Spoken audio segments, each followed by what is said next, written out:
नमस्कार भक्तों, आज हम पुत्रदा एकादशी की पूजा विधि, शुभ मुहूर्त और कथा के संबंध में इस वीडियो में बात करेंगे। हिंदू पंचांग के अनुसार पौष मास के कृष्ण पक्ष की एकादशी को पौष पुत्रदा एकादशी के नाम से जाना जाता है। वर्ष 2024 में 21 जनवरी रविवार को एकादशी का व्रत रखा जाएगा। इस दिन भगवान विष्णु की पूजा का विधान है। इस वीडियो में जानेंगे कि आपको पौष पुत्रदा एकादशी पर घर में कैसे पूजा करनी चाहिए। साथ ही जानेंगे इस दिन शुभ मुहूर्त और इस व्रत से मिलने वाले लाभ। साल 2024 में पौष पुत्रदा एकादशी 21 जनवरी को पड़ रही है। इस दिन एकादशी तिथि 20 जनवरी 2024 को रात 7:26 पर शुरू होगी और एकादशी तिथि 21 जनवरी 2024 को रात 7:26 पर समाप्त होगी। वही पुत्रदा एकादशी पर पारण 22 जनवरी को सुबह 6:45 से सुबह 8:55 पर होगी। पारण तिथि के दिन द्वादशी समाप्त होने का समय शाम 7:51 पर रहेगा। पुत्रदा एकादशी की पूजा विधि। पूजा सामग्री में चौकी, पीला वस्त्र, भगवान विष्णु की प्रतिमा, पुष्पमाला, जनेऊ, धूप, दीप, अगरबत्ती, तुलसी दल, पंचामृत का सामान जैसे दूध, घी, दही, शहद और मिश्री, तुलसी दल, मिष्ठान्न और ऋतुफल आदि। पूजा की तैयारी। एकादशी के दिन व्रत करने वाले जातक दशमी तिथि की शाम को व्रत और पूजन का संकल्प लें। दशमी में रात्रि के भोजन के बाद से कुछ भी अन्न या एकादशी व्रत में निषेध चीजों का सेवन न करें। पौष पुत्रदा एकादशी के दिन प्रातःकाल उठें और किसी पेड़ की टहनी से दातुन करें। इसके बाद नित्य कर्मों से निवृत्त होकर स्नान करें। स्नान के बाद स्वच्छ वस्त्र धारण करें। स्वयं को चंदन का तिलक करें। अब भगवान सूर्य नारायण को अर्घ्य दें और नमस्कार करते हुए आपके व्रत और पूजा को सफल बनाने की प्रार्थना करें। अब पूजा करने के लिए सभी सामग्री इकट्ठा करें और पूजा शुरू करें। अब पूजा इस प्रकार शुरू करें। सबसे पहले पूजा स्थल पर एक चौकी स्थापित करें और इसे गंगाजल छिड़ककर पवित्र करें। इसके बाद चौकी पर एक पीला वस्त्र बिछाएं। इस चौकी के दाईं ओर एक दीप प्रज्वलित करें। सबसे पहले दीप प्रज्वलित इसीलिए किया जाता है ताकि अग्निदेव आपकी पूजा के साक्षी बने। चौकी पर भगवान विष्णु की प्रतिमा या तस्वीर को स्थापित करें। भगवान को रोली चंदन का तिलक करें। कुमकुम, हल्दी और अक्षत भी चढ़ाएं। अब नमो भगवते वासुदेवाय नमः मंत्र का जप करते हुए श्रीहरि को पुष्प, जनेऊ और माला अर्पित करें। भगवान विष्णु को पंचामृत में तुलसी दल डालकर अर्पित करें। भगवान विष्णु को तुलसी अति प्रिय है, इसीलिए भगवान के भोग में तुलसी को अवश्य शामिल करें। भगवान को भोग में मिष्ठान्न और ऋतुफल अर्पित करें। विष्णु सहस्त्रनाम या श्री हरि स्तोत्रम का पाठ करें। अंत में भगवान विष्णु की आरती करें।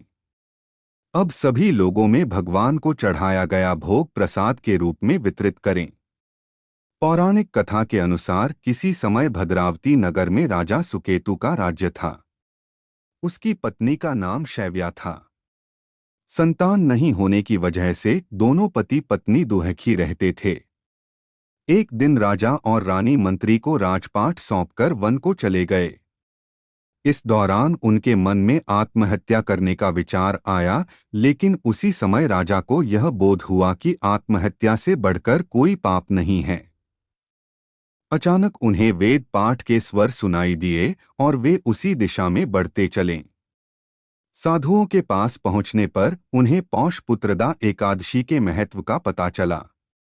इसके बाद दोनों पति पत्नी ने पौष पुत्रदा एकादशी का व्रत किया और इसके प्रभाव से उन्हें संतान की प्राप्ति हुई। इसके बाद से ही पौष पुत्रदा एकादशी का महत्व बढ़ने लगा।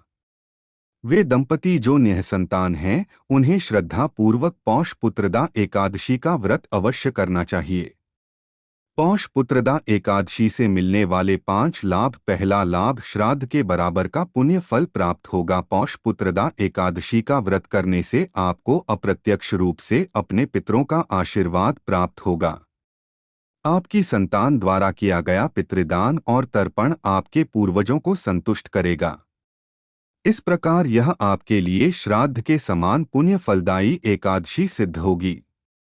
दूसरा लाभ पुत्र रत्न की प्राप्ति होगी। इस व्रत के प्रभाव से आपको यशस्वी संतान होने का आशीर्वाद मिलेगा। आपकी संतान आपके प्रति समर्पित बनेगी और जीवन के हर उतार चढ़ाव में आपका सहारा बनकर आपके साथ खड़ी रहेगी। तीसरा लाभ सफलता के द्वार खुलेंगे। पौष पुत्रदा एकादशी का व्रत आपकी हर मनोकामना की पूर्ति करेगा। इस व्रत के प्रभाव से आपके जीवन में सकारात्मकता का संचार होगा, जो आपके विचारों के साथ आपके कर्म को भी प्रभावित करेगा। इस तरह आप अपने मनचाहे लक्ष्य को पा सकेंगे और जीवन में सफल बनेंगे। चौथा लाभ भगवान विष्णु प्रसन्न होंगे। एकादशी तिथि के अधिदेवता भगवान विष्णु हैं। पौष पुत्रदा एकादशी पर उनकी पूजा अर्चना करने से आपको भगवान विष्णु का आशीर्वाद मिलेगा तथा उनकी कृपा से आपको अनजाने में भूल से किए गए पापों से भी मुक्ति मिलेगी। पांचवा लाभ मृत्यु के बाद मोक्ष प्राप्ति होगी। श्री हरि को समर्पित इस तिथि पर व्रत अनुष्ठान करने से आपको मृत्यु के बाद वैकुंठ धाम में स्थान प्राप्त होगा। इस व्रत का प्रभाव बहुत शक्तिशाली होता है, इसीलिए जब आप यह व्रत करेंगे तो इसके फलस्वरूप आपको आपके कर्मों का पुण्य फल अवश्य प्राप्त होगा, जो आपको मोक्ष की ओर ले जाएगा। भक्तों, उम्मीद करते हैं कि आपके लिए पौष पुत्रदा एकादशी तिथि की जानकारी उपयोगी होगी और इस जानकारी से आपको लाभ होगा। भक्तों, वीडियो अच्छी लगी तो लाइक करके अपने दोस्तों को शेयर कर दे और इसी तरह की वीडियो के लिए हमारे YouTube चैनल धर्म ज्ञान प्रवाह को सब्सक्राइब करके नोटिफिकेशन घंटी को ऑल पर सेलेक्ट कर ले, जिससे हमारी आने वाली वीडियो का नोटिफिकेशन सबसे पहले आपको मिल जाए। धन्यवाद।